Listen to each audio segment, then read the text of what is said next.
Enquanto eu existir. Convida alguém aí, queridos. Vai convidando. Que fôlego houver em mim. Com seu sangue. Com seu sangue precioso.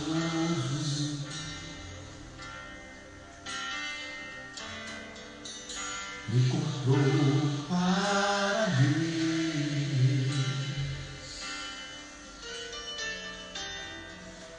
Com tua vida abundante.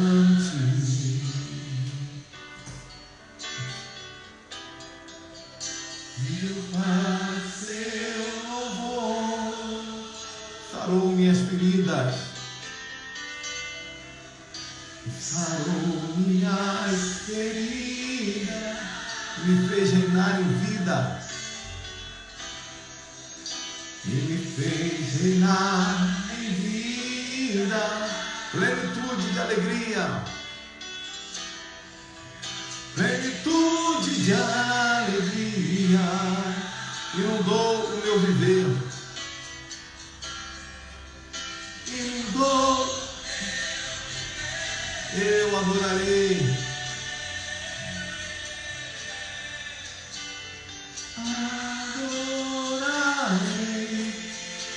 Vamos adorar essa viração do dia bonita. Adorarei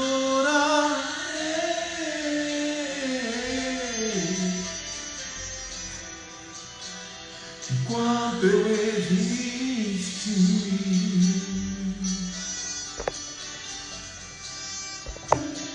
E fôlego houver.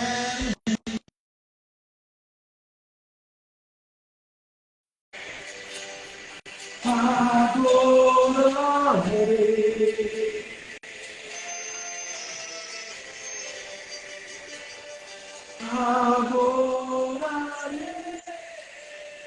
enquanto eu existir, enquanto eu existir, fôlego houver em mim, fôlego houver em mim. Amém, amém, amém. Shalom, gente. Sejam bem-vindos. Convida aí bastante gente, porque hoje é uma live profunda, onde Deus vai responder uma coisa que todos nós queremos saber. Eu estou com o pastor Fábio Eduardo aqui, meu amigo, uma das pessoas mais sábias e inteligentes que eu conheço. E não poderia ser outra pessoa para nós falarmos sobre o assunto que nós vamos falar aqui hoje, que é esse que está aqui embaixo, ó.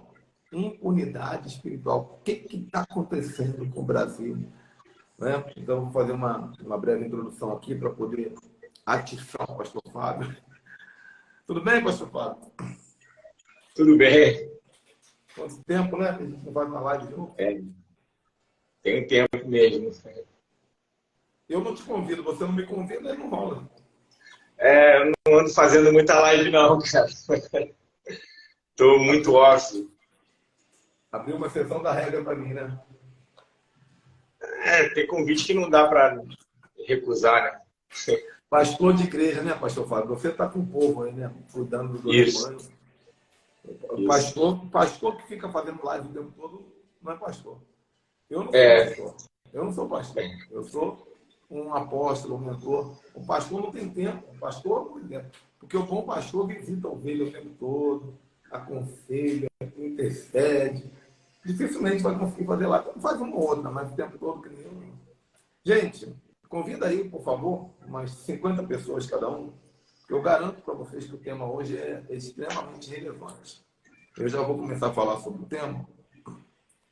Esse tema surgiu de um bate-papo que eu tive com o pastor Fábio na semana passada, que eu perguntei para o pastor Fábio, o que está acontecendo com o pastor Fábio? Porque parece que Deus não está vendo mais nada. A impressão que dá é que Deus falou, não vou ver mais nada que está acontecendo no Brasil, na verdade no mundo todo, né?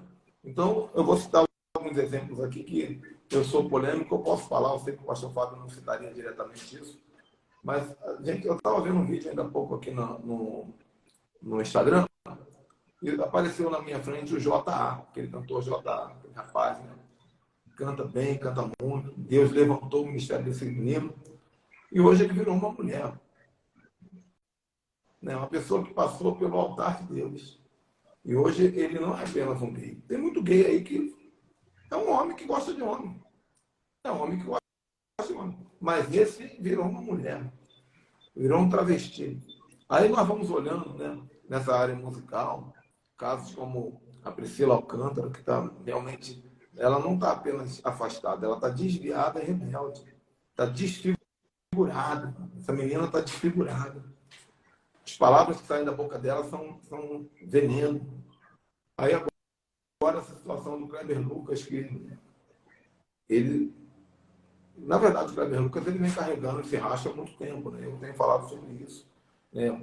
Vira 5 casamentos, aí depois começou a colar com os pensamentos revolucionários do Caio Fábio, depois criou uma igreja inclusiva, e agora com essa história de que não pode falar a palavra branco, né? Não pode falar a palavra não. Então, não pode, né? É preto mais que o Clarim que chama os crentes, o Clarim, não é mais o Clarim, é o pretinho. Júlio de Oliveira, nem sende, ele vem saltando. Suas vestes estão brancas como a neve, já não é mais branca como a neve.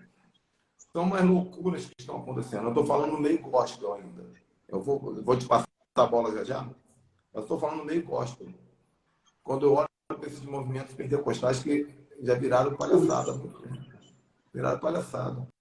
Tem gente que é novo convertido, ou então pessoas simples na fé, que até ficam chateadas comigo. Apóstolo, quando você fala do homem de Deus, o rapaz está sapateando no poder na hora do casamento. Pô, cara, na hora do casamento é para você ser macho, pegar a esposa pela cintura e puxar para perto. É para você ficar de chamada mesmo. Tem hora para todas essas coisas. Aí a gente vai vendo essa loucura, pastor Fábio. É muita loucura. As pessoas já não estão mais respeitando Deus. Eu vi uma profetisa hoje, o apóstolo Jefferson, que é meu mentor, que mandou. A profetisa profetizando na vida da irmã, dizendo assim: eu vejo que Deus está curando a tua moela. Moela, cara. É galinha. É a galinha. Pô, cara, Deus. Então, eu falei aqui um pouquinho da questão gospel, que eu podia falar mais, daqui a pouco eu falo mais. E aí nós vamos ver a questão dos incrédulos que já estão tocando na igreja e parece que Deus não está fazendo nada. Né? Temos aí a questão de que 2 pastores foram presos porque expuseram opinião política. Primeiro foi o índio, que é pastor, está preso. Negaram o habeas corpus dele. Negaram o habeas corpus. E agora, hoje, foi preso mais um pastor. Por que pastor? Então, parece que o inferno agora começou a perseguir pastores. Nós vemos o movimento... Eu respeito muitos homossexuais, eu tenho amigos homossexuais. Eu estou falando agora de movimento ativista, enfiando a cruz no ânus. Então, eu estou jogando toda essa poluição aqui na live para perguntar para você, pastor Fábio, o que está acontecendo? Será que Deus não quer saber mais de nós? Será que Deus ele não vai fazer mais justiça? Será que nós estamos vivendo mais um período interbíblico? Qual é o seu ponto de vista sobre isso? Então, apóstolo, a gente é levado a ter a mesma crise de Asaf, lá no Salmo 73, né? O problema não é impiedade, o problema é a impunidade. A gente vê a impiedade e vê a impunidade também. Então, isso vai gerando uma crise na gente. O problema é o ímpio prosperando. O problema é o cantor que era cristão, ele rompendo com a sua fé, se apostatando da fé e tendo mais sucesso ainda. A gente clama por uma resposta imediata de Deus, a gente clama por aquilo que a gente entende de justiça da parte de Deus, mas a gente fica indignado porque falta um pouco de conhecimento bíblico, falta um pouco de entendimento.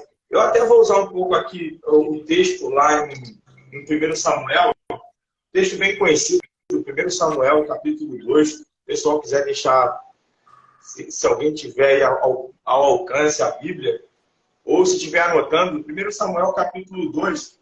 Vou usar aqui os filhos de Eli como exemplo. É um texto que a gente conhece bem. E lá em 1 Samuel 2, no versículo 12, diz assim: ora, os filhos de Eli eram filhos de Belial. Eles não conheciam ao Senhor. E eu penso que o problema começa, Belial é algo reprovável, inútil, né, do maligno. E o problema reside no fato de que eles não conheciam o Senhor. Eles conheciam o sacerdócio, eles conheciam o ofício deles, eles conheciam o mecanismo religioso, eles só não conheciam a Deus. Eles só não conheciam o Senhor. Então, a gente está vendo uma geração que não conhece a Deus. Conhece igreja, conhece gospel, conhece todo o movimento, é igrejeiro. A igreja é uma coisa gostosa.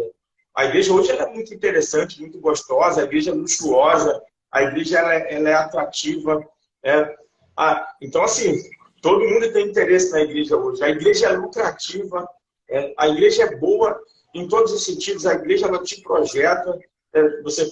O apóstolo falou aí do J.A. da Priscila Alcântara. Pessoas que se projetaram através da igreja, se tornaram o que são hoje, usando a igreja como trampolim. E hoje, simplesmente, eles estão renegando as origens deles. A igreja fez deles pessoas famosas e ricas. Tudo passou pela igreja. Então, a igreja é interessante. O problema é a ignorância sobre Deus e não entender como que Deus pensa. A gente desconhece como Deus manifesta a ira dele. E uma das formas de Deus manifestar a ira dele é Deus entregando o povo a si mesmo. Apóstolo, a gente conversou em off antes dessa live e eu falei uma coisa para o senhor. A gente está vivendo um tempo de ira. Deus está irado. Só que não está acontecendo terremoto, até passou aí uma pandemia, mas ai daquele que ousasse dizer que isso veio da parte de Deus. Seria linchado publicamente. Enfim, mas a gente não está vivendo nenhuma catástrofe tão grande assim. A vida segue, a vida está seguindo, as pessoas estão comprando, as pessoas estão vendendo, as pessoas estão vivendo, acabamos de sair aí de uma Copa do Mundo, então as pessoas estão curtindo a vida. As pessoas estão profanando o altar e estão vivas. Não apareceu nenhuma doença grave, nenhum acidente aconteceu com essas pessoas, nada de terrível aconteceu, não caiu um raio, nem nada. Então a gente pensa que está havendo uma impunidade, a gente pensa que compensa, o crime compensa. O crime compensa. É a situação do Brasil hoje. Acho que o sentimento do Brasil hoje, ou pelo menos de uma boa parte do Brasil, é que o crime ele compensa mais do que nunca. E aí a gente quer saber onde está Deus nisso tudo. Deus está nisso tudo. Deus continua sendo soberano. E Romanos capítulo 1, que foi o texto que eu mandei para o senhor quando a gente estava conversando, Romanos 1, versículo 18, diz assim, porque a ira de Deus é revelada do céu contra toda a impiedade e injustiça dos homens, que detêm a verdade em justiça. A gente está vivendo uma época de impiedade, a gente está vivendo uma época de injustiça, a gente está vivendo uma época em que as pessoas estão detendo, rejeitando a verdade. As pessoas hoje elas não toleram a verdade. A gente está vivendo numa era que é conhecida como a era da pós-verdade. Agora, quando a gente começa a ler o contexto de Romanos capítulo 1, a gente vê lá no versículo 24. Portanto, Deus também os entregou. Lá no versículo 26. Por esta causa, Deus os entregou. No versículo 28 diz assim, e como eles não se importaram em reter Deus, ou conhecer Deus, em reter Deus em seu conhecimento, Deus os entregou a uma mente reprovável para fazer estas coisas que não convêm. Então, tudo isso aí, o comportamento deles já é juízo divino. O comportamento deles já é a ira de Deus se manifestando na vida deles. Meu Deus. E você foi o que mais me impactou naquele bate-papo nosso, quando você falou que eu falei, pastor Fábio, o que você acha? Deus está deixando acontecer? Deus vai fazer alguma coisa? Você falou, Deus está irado e Deus manifestou a ira dele entregando o povo a si mesmo. Né? Foi isso que você me falou. E eu visualizei na hora, eu falei, eu imaginei Deus falando assim, eu vou te colocar diante do teu pior inimigo. A minha ira, eu vou colocar você diante do teu pior inimigo. Eu vou sair do jogo, você vai ficar de frente com vocês mesmos. E vocês vão ver que o pecado de um vai destruir o outro, o pecado do outro vai destruir um, a profanação de um vai destruir o outro. E é esse mundo que nós estamos vivendo. Né? Deixa eu ler rapidinho, para quem não sabe. O Salmo 73 é um salmo extraordinário, que é o Salmo de Asaf, que Asaf ele vai manifestar essa mesma indignação profética que nós temos. Onde é que está Deus? O que Deus vai fazer? Né? Então, Asaf vai dizer assim, verdadeiramente Deus é bom para com Israel, para com os limpos de coração. Aí ele vai, olha o que Asaf fala. Quanto a mim, quase que eu me desviei. Faltou pouco para eu me desviar. Porque eu tive inveja dos ímpios. Eu vi a prosperidade deles. Porque não há morte para eles. Mas firme está a força deles. Para eles não tem trabalho como os outros homens. Eles não são afligidos como os outros homens.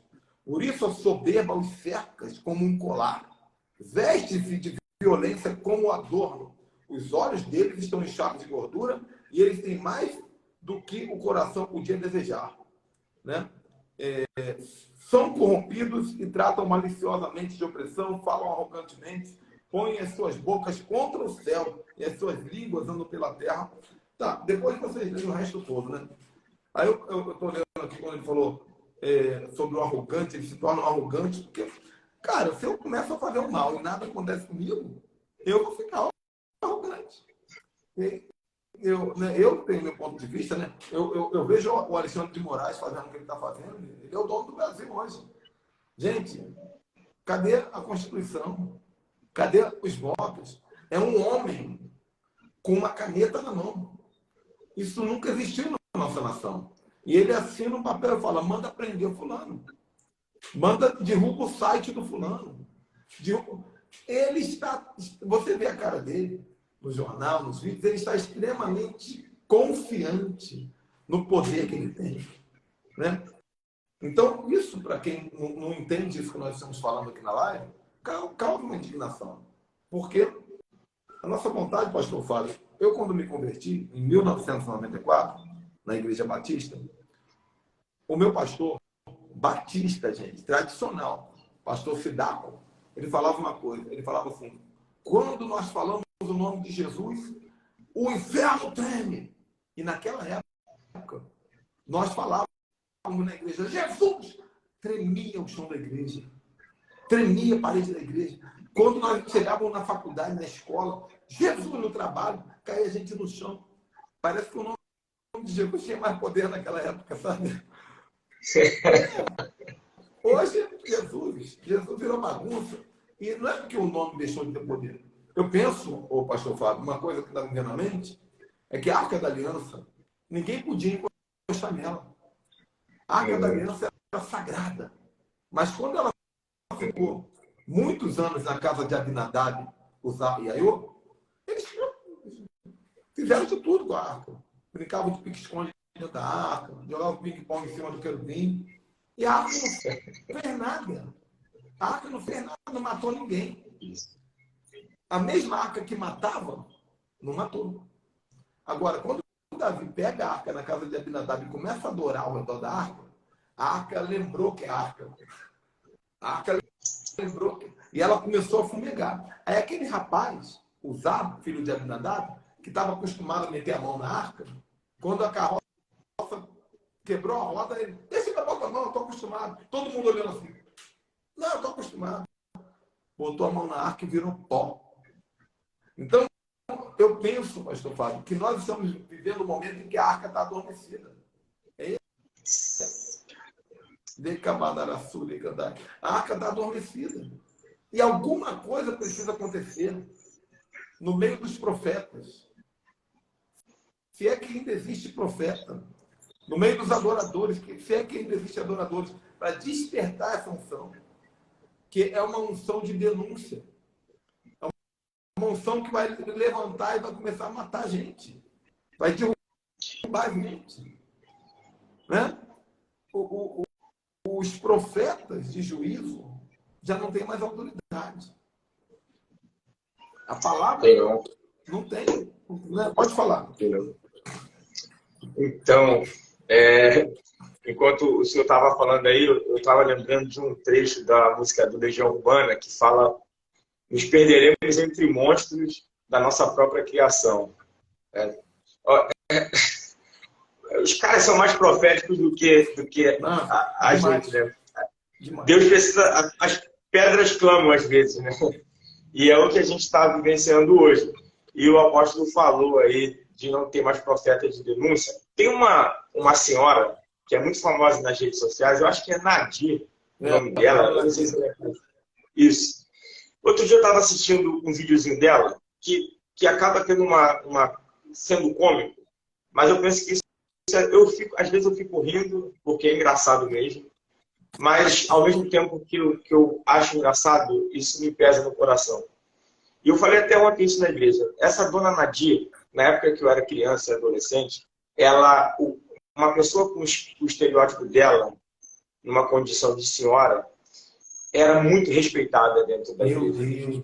Muito respeitada. A gente chegava numa igreja e via uma senhora daquela lá na mesa, lá na frente, no círculo de oração, a gente respeitava ao extremo. Virou motivo de chacota.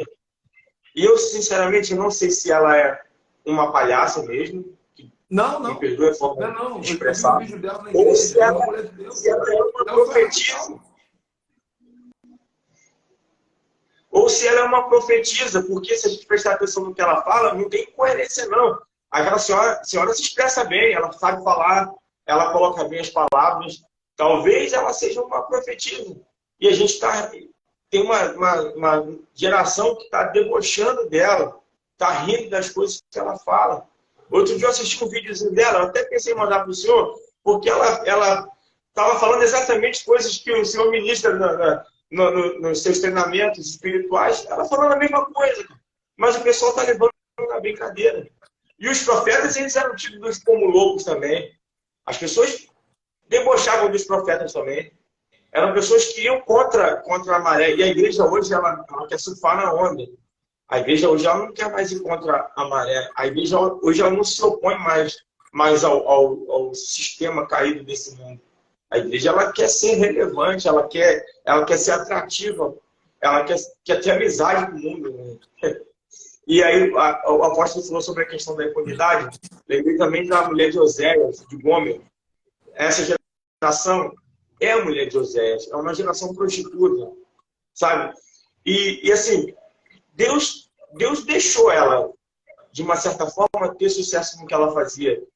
Oséias casa com ela e ela tem sucesso naquilo que ela faz. Mas Deus fala o seguinte: olha, eu vou travar essa mulher. Eu vou ser um muro para ela.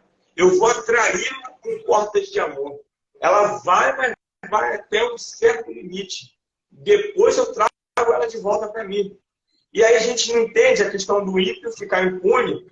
E às vezes nós, como cristãos, é só a gente pisar um pouco fora da faixa que parece que vem logo uma cobrança imediata. Mas isso aí é a manifestação do amor de Deus.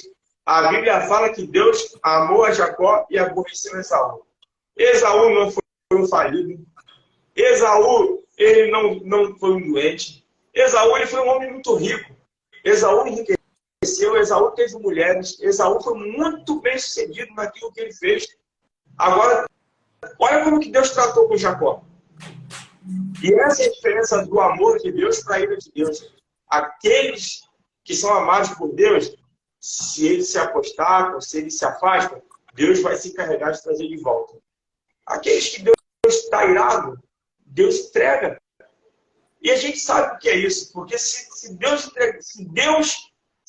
abrisse mão da gente, se Deus permitisse que a gente fizesse tudo aquilo que a gente já quis fazer, em algum momento da nossa vida e até nos dias de hoje, o que teríamos feito com as nossas vidas e o que seria da nossa vida se não fosse Deus fazendo como fez com a mulher de Oséias, cerceando a gente, puxando a gente, atraindo a gente com cordas de amor, parando a gente.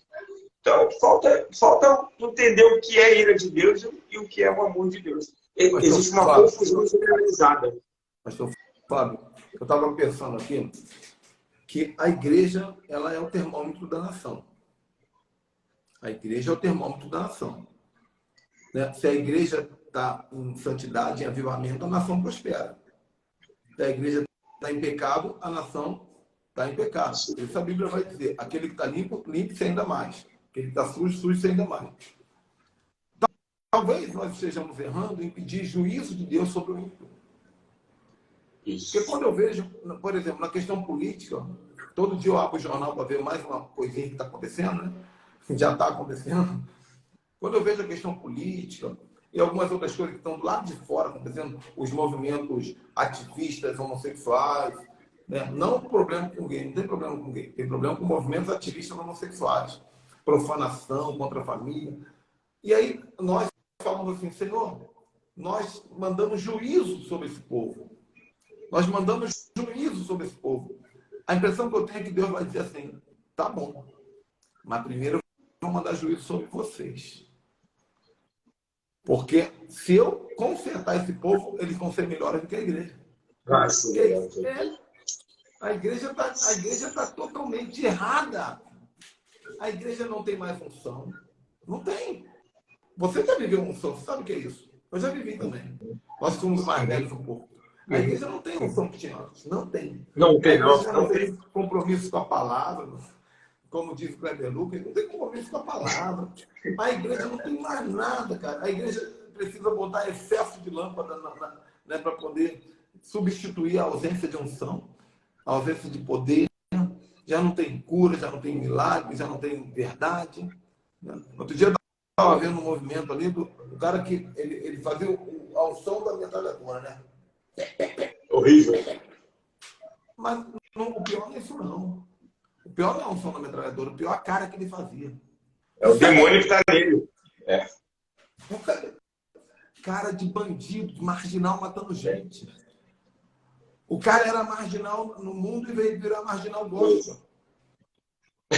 E a igreja recebia arco e flecha. A igreja virou bagunça. Que autoridade nós temos para pedir juízo sobre o mundo? Não temos. Temos que nos consertar. Agora, eu tenho para mim que nós não vamos nos consertar tão cedo. Deus vai ter que quebrar muito para nós entendermos o que é arrependimento, o que é quebrantamento, o que é humilhação. Porque, meu amigo, nós estamos muito longe. Eu digo de todos. Eu me coloco junto. Estamos muito longe do que é viver uma vida com temor a Deus, em todos os aspectos. Está longe, porque tem gente que está prosperando, quem está nas cabeças acaba servindo de modelo. E quem está embaixo, tipo, eu não sou ninguém, sabe? Eu me considero alguém que está bem lá no chão da pirâmide. E a gente que está aqui embaixo começa a olhar essas pessoas como referência de sucesso e quer replicar o que eles fazem. Infelizmente, não consegue romper com esse pessoal. Então, enquanto tiver gente prosperando, é como está nos profetas menores. Né?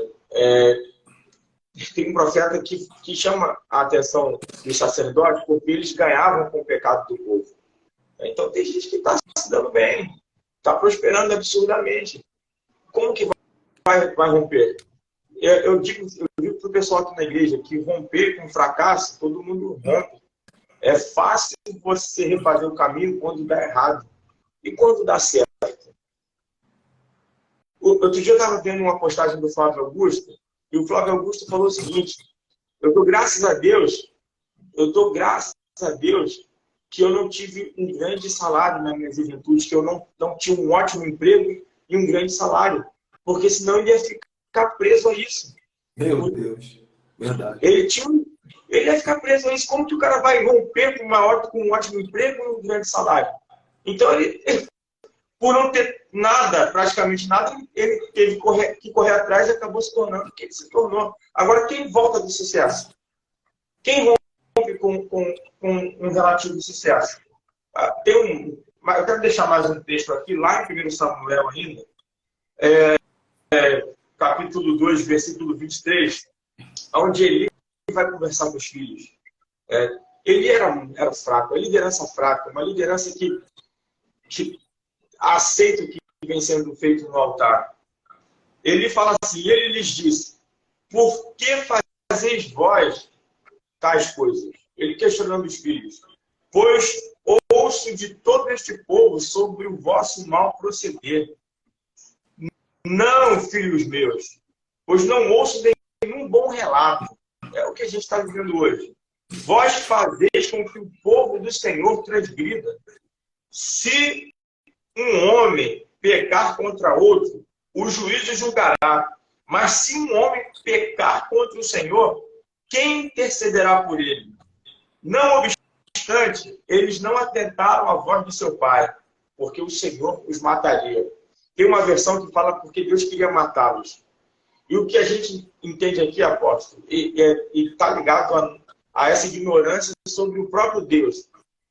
A gente não entende a soberania de Deus. O que fica entendido no texto é que eles foram repreendidos pelo pai. O pai teve uma conversa, de repente o pai tentou ministrar a vida deles, mas eles não aceitaram. E o que fica subentendido, e que tem versões que trazem isso com mais clareza, é que o próprio Deus não levou os filhos de Eli ao arrependimento. Tem textos na Bíblia que falam que quem leva ao arrependimento é Deus. Às vezes a gente força uma barra para que as pessoas se arrependam, tem todo aquele apelo emocional e tal, e a gente esquece que quem conduz a esse arrependimento é o Espírito Santo. A gente não faz o que tem que ser feito, que é pregar a palavra, e a gente quer fazer a obra do Espírito, que é conduzir as pessoas ao arrependimento.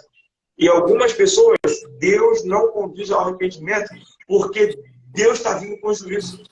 O fato de Deus entregar é porque a Bíblia deixa bem claro que existe uma medida. Existe uma medida para a impunidade. Na hora que a taça encher, aí o negócio vai ficar feio. Então, quando a Bíblia fala que Deus entregou, é porque Deus quer que continue fazendo, para que chegue no ponto em que ele vai quebrar tudo. Como ele fala também na Bíblia, né? Eu venho como uma águia, eu vou quebrar você no meio. Eu vou rachar para vocês. Agora o pastor fala. De fato, quem faz a obra do arrependimento é o Espírito Santo. Mas tem uma parte nossa. Né? Claro, tem uma parte nossa. Eu estava pensando aqui sobre profetas, né? Porque eu tenho para mim que o que vai mudar essa situação caótica da igreja, da impunidade da igreja, e consequentemente dessa impunidade no Brasil, cada um faz o que quer e nada acontece, é um movimento profético. É um movimento profético. Só que, qual é o problema do movimento profético hoje? Anteontem eu dei um seminário profético numa igreja. Eu estou quente nesse assunto. O problema do movimento profético é que nós temos 99,9% de profetas que trazem recado de Deus. E 0,1% de profetas do arrependimento, igual João Batista, que diz, arrependei-vos. Eu vejo hoje pela fé, homens espalhados pelas cidades, pelas praças públicas, dizendo, arrependei-vos. Arrependei-vos, geração pecaminosa. Arrependei-vos, homens e mulheres pecaminosos. Arrependei-vos, casamentos pecaminosos. Arrependei-vos, ministérios pecaminosos. Mas eles vão falar com uma autoridade, com uma unção do Espírito Santo, que você acabou de falar. E as pessoas vão começar a lembrar dos seus pecados. E vão voltar atrás. Porque hoje é fácil. Sabe o que nós fazemos? Nós não queremos arrependimento. Nós justificamos. Nós justificamos. Só para falar algo que eu falei ontem foi ceia aqui na igreja, a última ceia do ano. Eu falei que aonde tem justificativa, não tem justificação. Aonde tem justificativa de pecado, não tem justificação. Meu falecido pai dizia, A justificativa eterniza o erro. Né? No momento que você justifica, você acabou de perder a chance de se consertar. Se você está conversando com alguém e essa pessoa se justifica de algo, essa pessoa acabou de se prender na mesma zona de conforto do pecado, do erro que ela estava. Então, a justificativa é o antônimo do arrependimento. Né? Quando você se arrepende, minha mulher reclama de mim de alguma coisa, eu não, eu fiz isso porque estou justificando. Agora, se eu abaixo a minha cabeça e falo assim, me desculpa, meu amor, eu realmente errei. Meu Deus, vai ter festa de noite. Vai ter festa, né? Deus está querendo fazer festa conosco também. Apóstolo Adriano, muito querido aí passando aqui. Apóstolo Marco também. Só tem leão aqui. Ó, Apóstolo Adriano, Apóstolo Marco. Sigam aí. Apóstolo Adriano, gente, do Ministério Ramo Estendido, especialista no calendário e nas festas bíblicas. E o Marco, o apóstolo Marco, um missionário que cuida de milhares de crianças na África. Sigam esses homens aí. Então, pastor Fábio, é isso. Nós precisamos orar a Deus, pedir que Deus levante uma geração de profetas. Eu não estou falando profeta de ofício, não. Porque, às vezes, é uma senhora, é um homem, uma pessoa simples, mas que vai sair e vai falar, nós precisamos nos arrepender. Nós somos uma geração pecaminosa. Nós somos uma geração que abandonamos a unção pelo luxo, pelas cores. E por isso o mundo se acha no direito de ser ainda pior do que nós. Então vamos entender uma matemática aqui. Se você está ruim, o mundo vai estar pior. Se você está ruim, então se você reclamar desse movimento de perversão sexual que está aí fora, é porque aqui tem alguma coisa também que está impulsionando o pior lá fora. Nós vamos reclamar da corrupção da política, mas aqui também tem o nosso nível de corrupção. Né? Então, nós somos a base. Agora, quando nós começarmos um tempo de arrependimento e de santidade, essa mesma unção de arrependimento e santidade vai tocar do lado de fora. As pessoas vão começar a se consertar. O que vai mudar no nosso país é o avivamento. Eu não consigo imaginar outra mudança. Não vai ser uma manifestação, não vai ser um golpe de Estado, não vai ser a troca de um político por outro, não vai ser o fim do movimento gay, isso não resolve o problema. Não vai ser a conversão da Priscila Alcântara também, não resolve o problema. O que vai mudar no nosso país é um avivamento. Mas não é avivamento de fogo pentecostal, não, que eu estou apavorado com esse negócio. Avivamento da santidade, do arrependimento, de uma nova conversão. Deixa eu falar uma coisa rapidinho antes de você falar. Eu fui lá no Jordão, em junho. Eu volto no ano que vem. Eu convido quem quiser para ir para Israel comigo em outubro. Eu fui lá no Jordão em junho. Quando eu mergulhei no Jordão, eu pensei, será que eu estou em pecado fazendo um novo batismo aqui? Aí a gente começa a criar aquela conversa, né? Rebatismo, legitimação do batismo, confirmação do batismo, ato profético. Mas depois que eu pensei em tudo, eu pensei, você quer saber a verdade? Eu estou me batizando. Eu estou me batizando. Porque eu tinha 18 anos, um fedelho que não entendia nada de evangelho. E por conta de uma motivação, eu pedi para me batizarem. Claro que foi válido. Claro que foi válido. Mas nesse momento agora, eu estava entrando nas águas e dizendo, Senhor, agora eu entendo um pouquinho mais do que eu estou fazendo. Não é que um batismo substitui o outro, nem que complementa o outro, mas isso é uma metáfora de que nós precisamos passar por uma nova conversão. Apóstolo, eu vou começar pegando o fio que o senhor falou. Aqui na igreja, a gente rebatiza direto. Não por imposição. A gente aqui é ensinado sobre o batismo. Mas muita gente pede para se batizar de novo, justamente pelo mesmo motivo que o senhor falou aí. Né? E a gente deixa bem claro que o batismo que a pessoa ela passou por ele em algum momento da vida, ele não foi invalidado ou não deixou de ser válido. Só que a gente muda, a gente entra em fases diferentes na vida, a gente compreende as coisas de maneira diferente, às vezes a maturidade ela tem que vir realmente.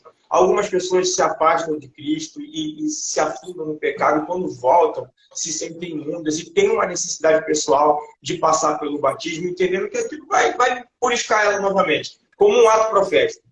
Então, eu penso que o que é bom, não tem problema nenhum em repetir, desde que você faça sabendo o porquê que você está fazendo aquilo ali.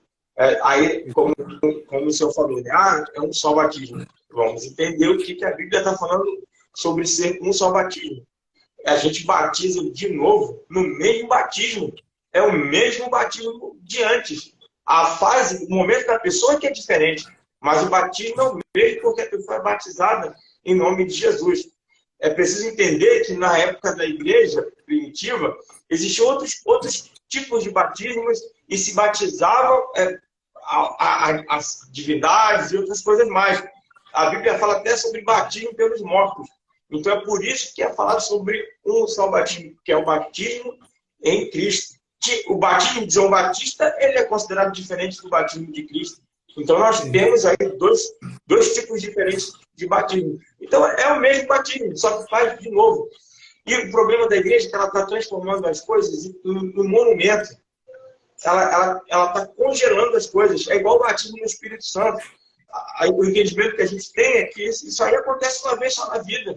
Eu penso que isso tem que ser algo frequente e tem que ser batizado de novo, e tem que falar novas línguas, e tem que ter uma nova unção.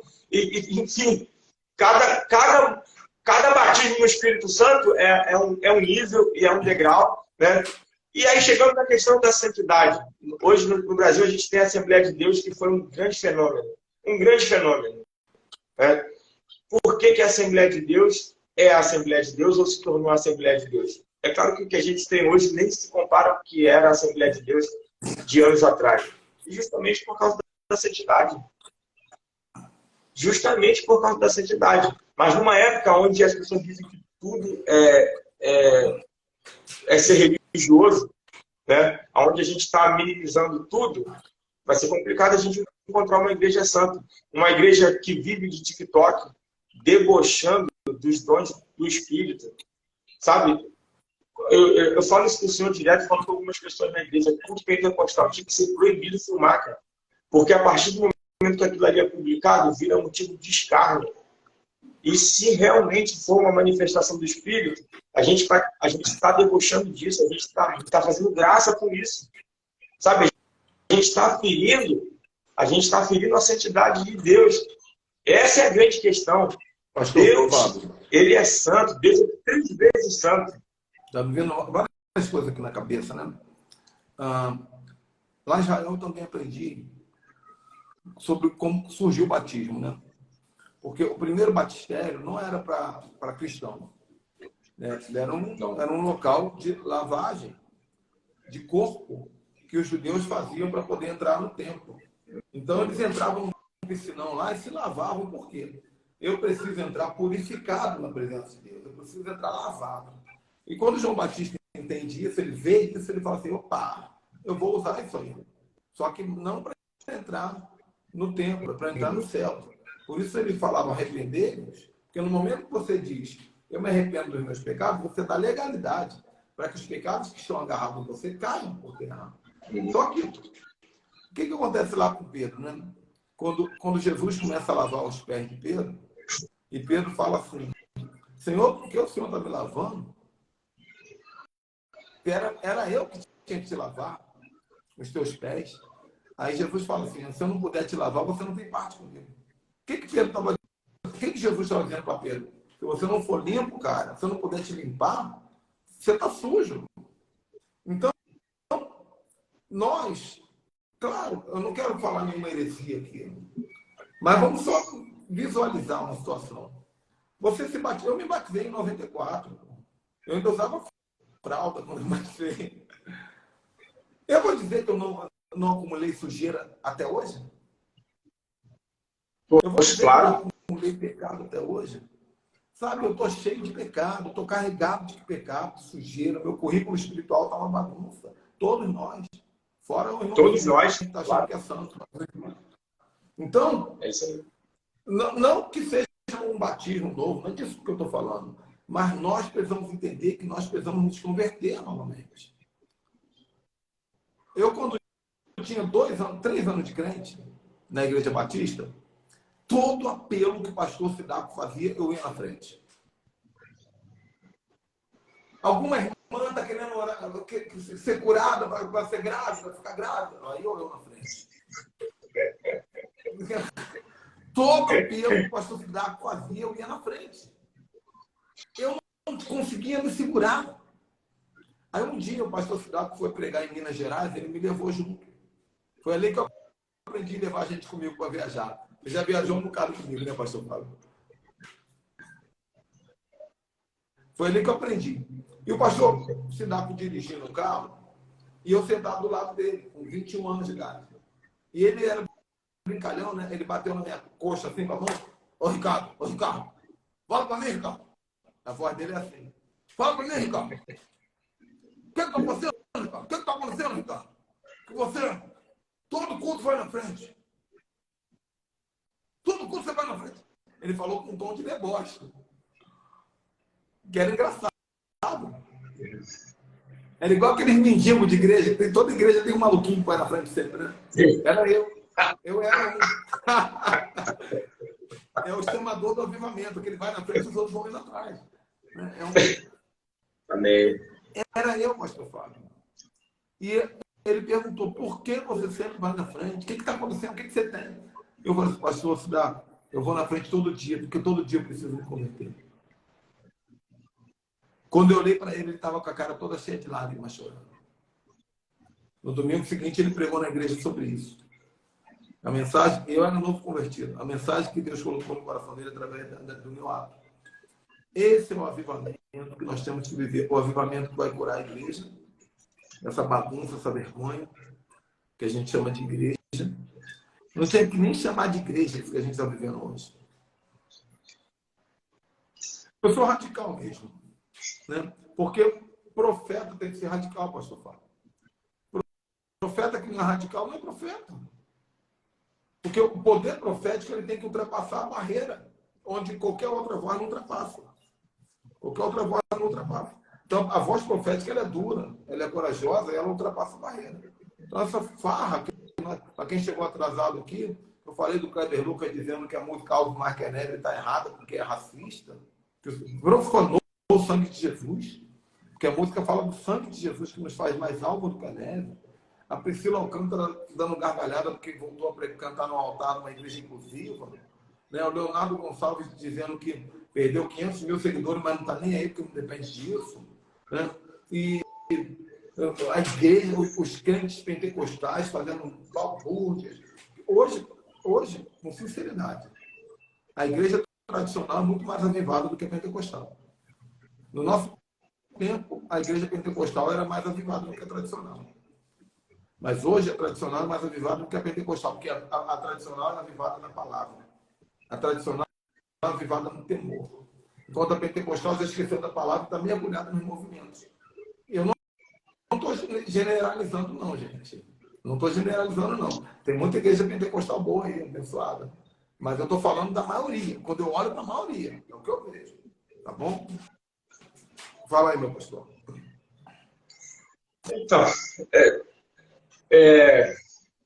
conversão tem que acontecer em todo culto, apóstolo. A gente tem que se converter em todo culto. Né? A gente tem que se arrepender e se converter em todo culto.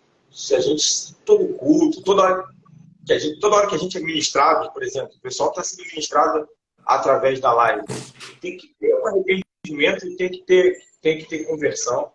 Lá em Atos 2, um dos maiores sermões de todos os tempos, que foi ministrado por Pedro, né? Lá no capítulo 37 diz assim: ora, quando eles ouviram isto, compungiram-se em seu coração e disseram a Pedro e aos demais apóstolos: homens e irmãos, o que faremos? Essa é a grande pergunta que tem que surgir após uma ministração, apóstolo. O problema é que a gente vai voltar para dizer o que as pessoas devem fazer. Quando a gente está concluindo o sermão, a gente diz para as pessoas o que elas devem fazer.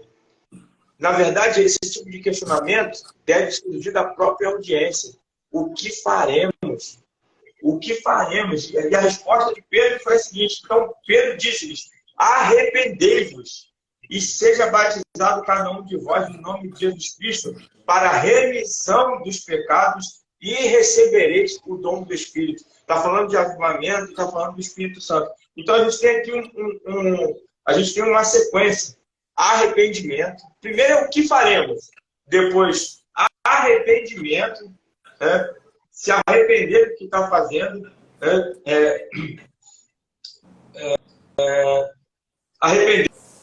Seja batizado cada um de vós em nome de Jesus Cristo para a remissão dos pecados. Aí sim, recebereis o dom do Espírito. O problema é que o pecado já não é mais pecado. E não se prega mais contra pecado hoje em dia. Essa é a grande questão. Né?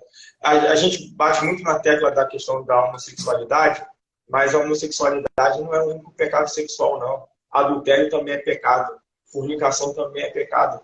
Só que adultério hoje, o apóstolo, virou trisal. Né? O adultério ele virou trisal. A fornicação eles estão dando outro tipo de nome. Então a gente está tão obcecado com um único tipo de pecado e a gente está esquecendo dos outros. Divórcio. Divórcio. Divórcio. A Bíblia fala que Deus abomina o divórcio. Quando nós éramos mais novos, a palavra divórcio, ela falava, era um absurdo. Hoje, divorciou, já arrumou outra, a igreja tolera. Meu pastor divorciou, arrumou outra, tudo bem. Aquela mulher não prestava mesmo. O profeta Cristo que está falando ali é mentira. Aí já era. A mentira tem perna curta. Aí nem se fala da mentira, né? Então, assim, se a gente for enumerar aqui, eu falei outro dia para o pessoal aqui na igreja, perguntei se o cara deixar de ser gay, ele está salvo por isso? Não. Não. Mas parece que para a gente hoje, como igreja, deixar de ser gay é garantia de salvação. E não é. O gay precisa do que o hétero precisa. Todos nós precisamos de Cristo. O que salva não é o que sai, é o que entra. É a mesma coisa que libertação. A pessoa não é liberta porque o demônio saiu dela. Pode sair uma legião, mas o demônio não é liberto. O que liberta não é o que sai, é o que entra. É Jesus, o Espírito Santo, a santidade. Agora eu estou liberto. Né? Mas, cara, é isso. Então, eu sinto que Deus está liberando uma pequena chama de avivamento nessa live aqui na vida de algumas pessoas. Né? Um pequeno desejo de fazer diferença nesse mundo corrompido. Né? Nós vivemos um tempo de Sodoma e Gomorra, gente. Nós estamos vivendo um tempo de Sodoma e Gomorra. Talvez você não perceba porque nós estamos anestesiados. Agora, não é Sodoma e Gomorra só por causa do ímpio, não. A igreja está envolvida com tudo isso, todos nós. Eu estava pensando aqui que eu ia na frente todo apelo, mas também o meu pastor sabia pregar. Ele sempre que pregava, qualquer mensagem, tinha um toque evangelístico que fazia o teu coração tremer e querer se arrepender. Se dá para terrível, cara, até hoje. Toda vez que ele prega, ele consegue arrancar o coração de alguém para o altar. Agora, as igrejas de hoje, né? A sua igreja é uma bênção, conheço, vou pregar no carnaval aí, né? Mas as igrejas de hoje são umas igrejas grandes aí, de parede preta, um monte dela. Eu frequentei uma delas, sabe disso? Eu dou 3 anos. Você entra e sai, teu coração não queima. Não queima. Tem a palavra motivacional legal, mas não tem aquele poder do Espírito Santo que te faz chorar e tremer. Nem da palavra, nem do louvor. Entende? É tão bom quanto o encontro da Renaudet. Tem uma ótima palestra. E é isso. Nós precisamos voltar a ser crente, meu irmão. Santo, cheio de fazer a diferença, né? Misericórdia, de verdade. Deus, eu quero só deixar mais uma. Deu para entregar bastante para eles. Mas se quiser falar mais, pode falar. Quero te deixar só um texto aqui, porque essa é uma época também que a gente fala tanto da bondade de Deus.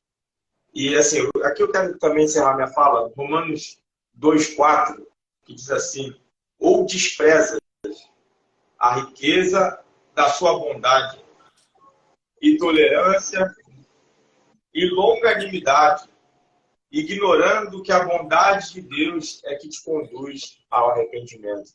Então a gente entende a bondade de Deus como que deixando a gente viver do jeito que a gente quer. As pessoas entendem a manifestação da bondade de Deus dessa forma. Só que a Bíblia diz que a bondade, se tem bondade de Deus na nossa vida, vai ter arrependimento. A Bíblia fala que a bondade de Deus não é permissiva. Embora Deus seja muito rico em bondade, é tolerante, é longânimo, e aí a gente vai abusando de tudo isso aí, ignorando tudo isso aí. Mas se realmente tem manifestação da bondade de Deus na nossa vida, vai ter arrependimento. A bondade de Deus conduz ao arrependimento. Amém. Então, gente, quem chegou atrasado, eu vou resumir essa live em algumas pequenas frases. A primeira, o mundo está ao caos. O mundo, a igreja está um caos. O Brasil está um caos. Está uma balbúrdia. A igreja e o Brasil. Mas Deus está irado. Deus está irado. E Deus está manifestando a ira dele, simplesmente deixando o povo lidar com o próprio povo. Para ele mostrar que nós somos incapazes de resolver o problema sem ele. E isso está deixando o Brasil assim. Cada um faz o que quer, cada um peca do jeito que quer, é escândalo atrás de escândalo, bagunça atrás de bagunça. E Deus está lá, estou aqui, mano, fala de vocês aí. Né? Mas há uma expectativa de que surja um avivamento. E esse avivamento não é nós irmos lá no mundo e dizer para o mundo que ele está errado. É nós dizermos para nós mesmos. Né? A terra seca sou eu, como diz o Judson. Terra seca sou eu. Se eu mudar, eu vou ser o epicentro de um avivamento. Nem que seja apenas na minha casa. E nós temos que entender que nós não podemos dizer que a igreja está errada sem entender que nós fazemos parte desse erro. Quem sou eu para dizer que a igreja está errada se eu não faço parte desse erro? E o mundo está errado por causa da igreja. Amém? É isso aí. Pastor Fábio, finaliza aí. Apóstolo, é só agradecer aí. Ultimamente só tenho aparecido, só tenho feito live quando o senhor chama mesmo. Mas é um prazer estar aí com o senhor, dividir a tela. Né? Já nos conhecemos há bastante tempo aí. Eu fico feliz em ver o ministério aí dando continuidade. Tem que ser um leão para desbravar na internet, né? Para se manter. Isso é uma guerra feroz, velocidade o tempo todo. E o senhor está aí, né? Que Deus continue abençoando. Uma hora ou outra aqui surgiu uma outra oportunidade, um outro tema. Foi à disposição. E aguardando vocês aqui no período de carnaval. Amém. Ó, fevereiro, hein? Quero estar lá. Ah, o Alcir, meu discípulo. Com certeza. Não, vai ser. O Alcir, o famoso Alcir. Vai ser dia tarde e noite, né? Tarde e noite. Tá. Depois eu venho com o senhor para ver se a gente pega sexta e sábado. Vou acertar aí com o senhor direitinho. Maravilha. Tô vendo aqui. Ó, quem mora no estado do Rio de Janeiro, quem mora longe de Sepetiba, está convidado a estar indo lá conosco. Quem mora longe aqui perto, ninguém mora, né, pastor? Todo mundo mora longe de Sepetiba. Estou brincando, gente. Sepetiba é praticamente no final da Avenida Brasil, um pouquinho depois, é um lugar maravilhoso. Prego lá há muitos anos, né? Estou com o pastor Fábio aí, sei lá, mais de 10 anos juntos. E eu quero vocês lá comigo no carnaval. Siga o pastor Fábio aí, pergunte para ele depois. Obrigado, pastor Fábio. Um abraço para a Noemi, para a criançada. Abraço. Deus abençoe a todos. Tchau, tchau.